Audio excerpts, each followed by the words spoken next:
Saudara-saudariku yang terkasih, hari ini Selasa 3 Januari 2023. Saya Romo Siga dari Paroki Santo Stefanus, Surabaya. Dalam nama Bapa dan Putra dan Roh Kudus, amin. Lihatlah anak domba Allah yang menghapus dosa-dosa dunia. Mea culpa, mea culpa, mea maxima culpa. Marilah kita berdoa.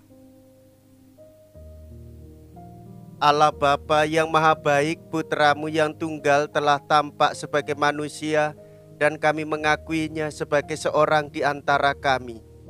Semoga hidup kami pun dapat kami sesuaikan dengan hidupnya berkat bantuan rahmat-Mu. Sebab Dialah yang hidup dan berkuasa bersama Dikau dalam persatuan Roh Kudus, Allah sepanjang segala masa. Amin. Tuhan bersamamu dan bersama rohmu. Inilah Injil suci menurut Yohanes. Dimuliakanlah Tuhan. Yohanes bab 1 ayat 29 sampai dengan ayat 34. Ketika Yohanes membaptis di sungai Yordan, ia melihat Yesus datang kepadanya. Maka katanya, "Lihatlah anak domba Allah yang menghapus dosa dunia. Dialah yang kumaksudkan ketika kukatakan, sesudah aku akan datang seorang yang telah mendahului aku, sebab dia telah ada sebelum aku. Aku sendiri pun mula-mula tidak mengenal dia, tetapi yang mengutus aku membaptis dengan air telah berfirman, jikalau engkau melihat roh turun ke atas seseorang dan tinggal di atasnya, dia itulah yang akan membaptis dengan Roh Kudus. Dan aku telah melihatnya, maka aku memberikan kesaksian, dia inilah Anak Allah." Demikianlah sabda Tuhan. Terpujilah Kristus.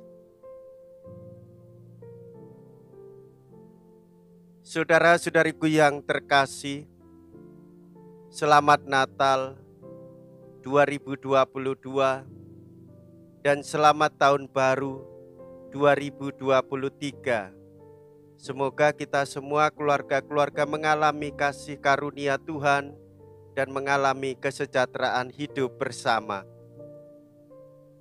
Menjadi orang Katolik harus berani bersaksi. Bersaksi berarti mengalami secara pribadi kedekatan dengan Tuhan Yesus di dalam doa dan sabda. Sebagaimana pada hari ini kita mendengarkan dalam Injil Yohanes, ketika Yohanes Pembaptis memberikan kesaksian, sabda yang telah diberikan kepadanya ia wartakan kepada banyak orang, supaya mengakui dialah Anak domba Allah. Saudara-saudariku yang terkasih, seringkali kita melupakan iman kita karena ingin naik jabatan, ingin memilih pasangan, supaya diakui orang, dikenal banyak orang. Namun jangan tinggalkan iman kita. Kita hidup dibimbing, dilindungi oleh Allah. Percayalah kepadanya, sebab dialah yang menebus jiwa-jiwa kita. Saudara-saudariku yang terkasih, Yohanes Pembaptis adalah pribadi yang mau mendengarkan orang lain.